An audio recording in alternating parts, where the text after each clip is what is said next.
The following is an AZPM original production.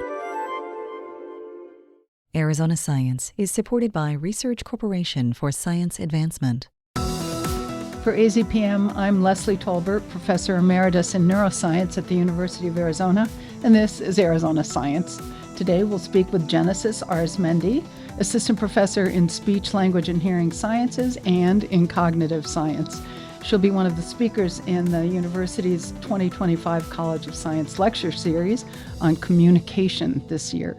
Thank you for joining us today, Genesis. Thank you for having me. We'd like to hear a bit about your background. What drew you to become a speech-language pathologist in educational psychology and special ed?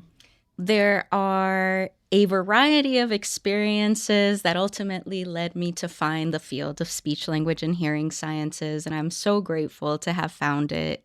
I grew up in Nogales, Arizona, so being bilingual was never really anything that was a surprise to see in my community, in the students around me.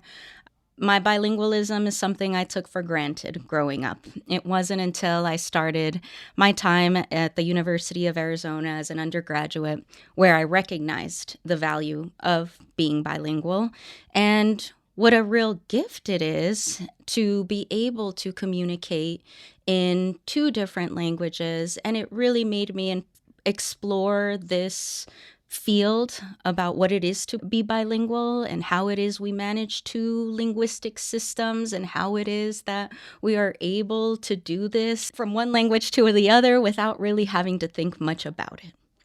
And now you're the director of a program called Bilingualism and the Brain in Education and Language. What's the particular focus? As a bilingual speech-language pathologist, I have had the opportunity to learn more about experiences in bilingual development, both typical and in disordered populations. So children with developmental disabilities are my primary area of expertise, and learning about conditions like developmental language disorder, dyslexia, other conditions that impact communication that are secondary impacts of language production and comprehension and communication. And does bilingualism have a special impact on those issues? Historically, bilingualism has been viewed as a deficit or through a deficit lens, and that is that it delays people from learning another language, that these misconceptions also include that bilingual children are more likely to get confused in using their languages, that they're more likely to experience learning disabilities. And these are all false. While a student may be able to speak, or a child or a person at any age range might be able to speak another language, there is a lot of anxiety associated with using a second language.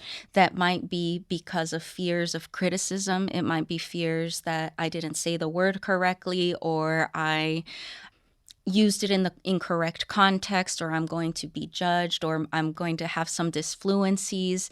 And it elevates the emotional experience in having to use a second language, and people often leave it there to not experience those negative feelings in having to use a second language or in using a second language.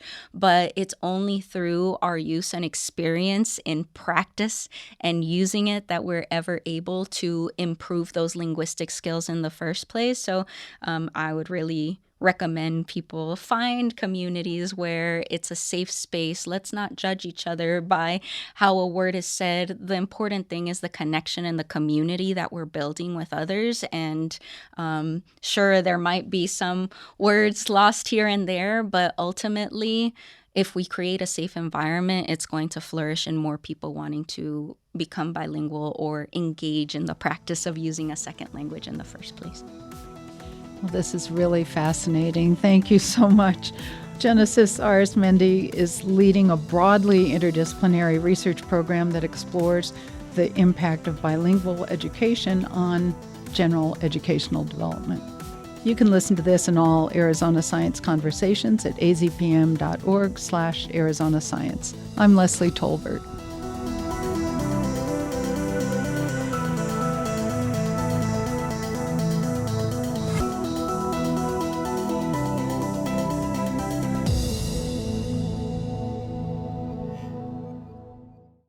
Thank you to Research Corporation for Science Advancement for their support of Arizona Science. AZPM podcasts are made possible in part by donations from listeners like you. Learn more at support.azpm.org. Thank you.